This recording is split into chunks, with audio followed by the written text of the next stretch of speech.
Disney World is magical, but let's be honest, it's also crowded. And if you don't plan strategically, you'll spend more time waiting in lines than enjoying the rides. And that's not what you want for your vacation. But don't worry, I've got you covered. Today I'm sharing 5 game-changing hacks to help you beat the crowds at Walt Disney World, so you can ride more, stress less, and enjoy the magic. Showcase suggestions, where I share travel tips and lists of 5 to help make traveling with kids a little easier. Hi, I'm Christina. I'm the founder of Showcase the World Travel, a modern travel agency dedicated to helping families take a break from the busy. And that means at Walt Disney World too. It doesn't always have to be go, go, go. It doesn't always have to be rushing from attraction to attraction. I've been to Disney more times than I can count, and I've learned exactly how to outsmart the crowds and really enjoy those unplanned moments that makes Disney so magical. So if you want to ride more attractions, avoid long waits, and have a smoother, more magical trip, let's dive in. The biggest factor in crowd levels? When you go. Avoiding the busiest time can mean the difference between a magical trip and spending 90 minutes in line for Peter Pan's flight. The worst times to visit Disney World are Christmas to New Year's. That is the busiest week of the year. So if you are visiting during these times, it's really important to also build in the cost of Lightning Lane to your trip, to really set expectations, to not really expect to do it all, and really just figure out what your priorities are and what the highlights are for you. So if you're visiting during Christmas to New Year's, you're visiting during spring break. Spring break is different all around the country, so March through April are all really, really busy times. 4th of July weekend, Run Disney race weekends, cheer competitions, they randomly spike crowd levels. So paying attention to those times on the calendar. If you're using our planning services, then that's something that we'll make sure that you are aware of. You might not know that Jersey Week is a week that the state of New Jersey is out in the fall, and I feel like the entire state comes down to Walt Disney World. Definitely affects crowd levels. So that's something, as you're choosing your dates, our team is aware of and will definitely help you figure out when the best time for you to go is based on your school calendar. If you're going to take your kids out of school, if you don't want to take your kids out of school, helping you manage that for the lowest crowd times. The best times to visit are mid-January through early February. Once you get to President's Day, we have February vacation up here in the Northeast. That's kind of when that slow period ends. I really like May as well. Good weather, lower wait times, weekdays, particularly in May, as you do start to get weekend crowds from the locals in the area. Mid-September through early October is really good. It's after summer, but before the fall rush. October has become very, very busy, but getting there before the food and wine rush really starts, the Halloween rush really starts. Even though food and wine and start earlier, I did a whole video on best times to go. I don't want to spend this whole video. It's supposed to be under 5 minutes and I'm already 3 minutes in. So check out this video. Stay at a Disney resort. If you want to beat the crowd, staying in a Disney resort is the easiest way to do it because you get early park entry, which is getting into the parks 30 minutes before the general public. So you're able to get 2 to 3 popular attractions in before the park opens to the general public. So that is a huge advantage, being able to book your Lightning Lanes 7 days in advance versus 3. Huge, huge advantages to staying at a Disney resort.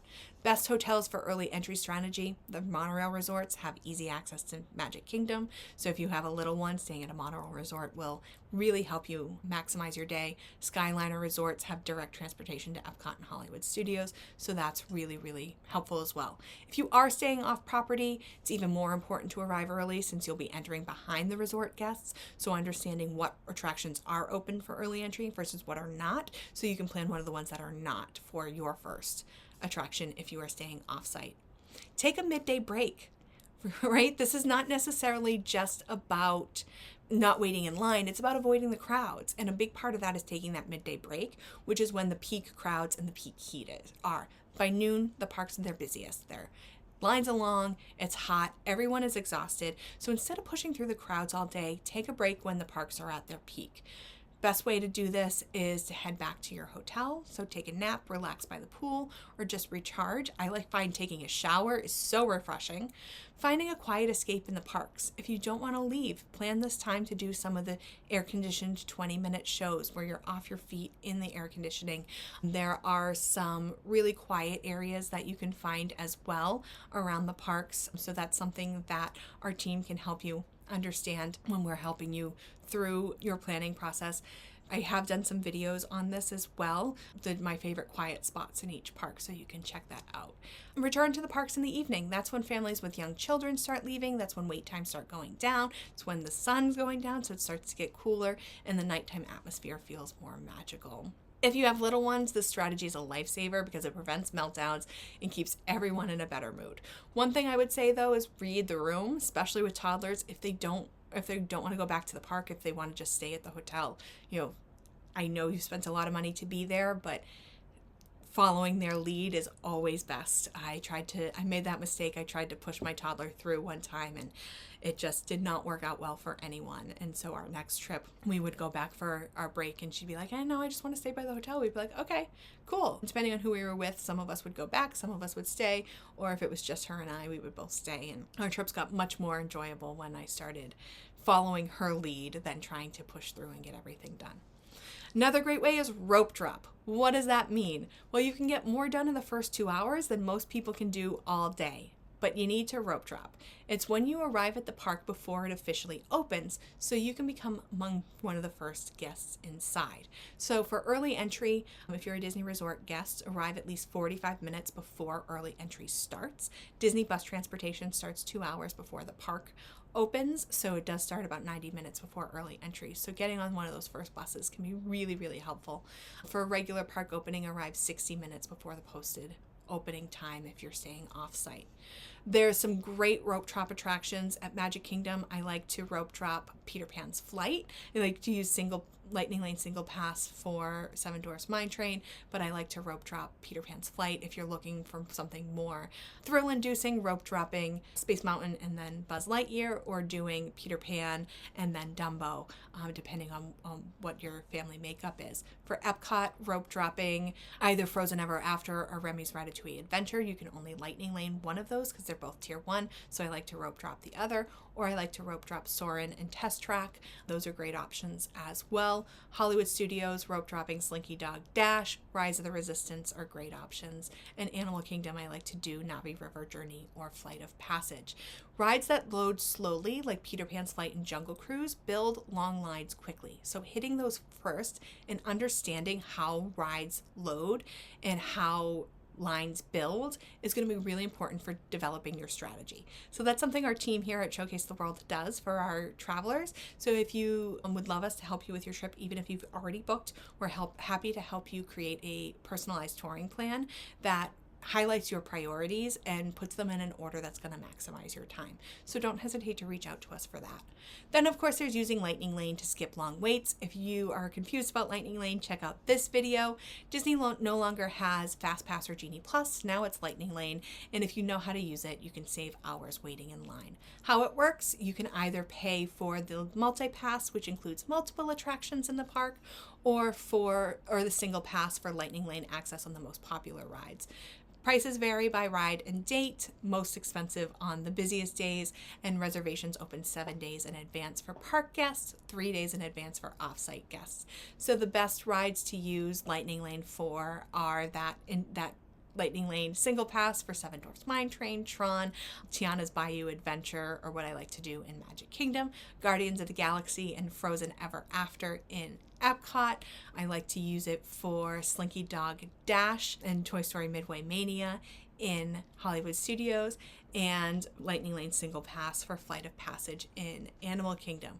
Popular Lightning Lane rides sell out fast, so it's important to know which ones are still going to be available the day of, because once you use that first one, you're able to rebook it. So knowing which ones fill up in advance, booking those first, and knowing what's going to be still available the day of for you to rebook your 4th, 5th, and 6th pass for is really, really important. Planning a Disney trip can be overwhelming, but I have a free guide to help. My 5 easy steps to a Disney vacation without overwhelm will walk you through exactly the order to plan your vacation so you're not overwhelmed. Choose when to go first, where you're going to stay next, and break it down step by step so that you're not overwhelmed. Lastly is developing that park strategy for you. So if you've already booked your trip, don't hesitate to reach out. If you haven't booked your trip yet, my team would love to get that booked for you and help you with all of these decisions. Thank you so much for watching. It's really, it means so much to me. I started Showcase the World Travel in order to help families take a break from the busy and really enjoy their trip to Walt Disney World, to really develop cultural curiosity with their European adventure. So you taking the time to watch this, taking the time to taking the time to share this with somebody else planning a vacation means so much to me and my small business and my mission and my why. So thank you so much for watching from the bottom of my heart. And let me know in the comments, what's your best tip for avoiding crowds at Disney? Or if you don't have a tip and you're watching this and you're new to this whole Disney planning adventure, what is it that is most overwhelming you? Let me know in the comments. Until next time, thank you so much again, and don't forget to take a break from the busy. Need help planning your next family vacation? Visit us at showcasetheworld.com to request a quote or schedule a free vacation consultation. Want more great travel tips? You'll find those there too.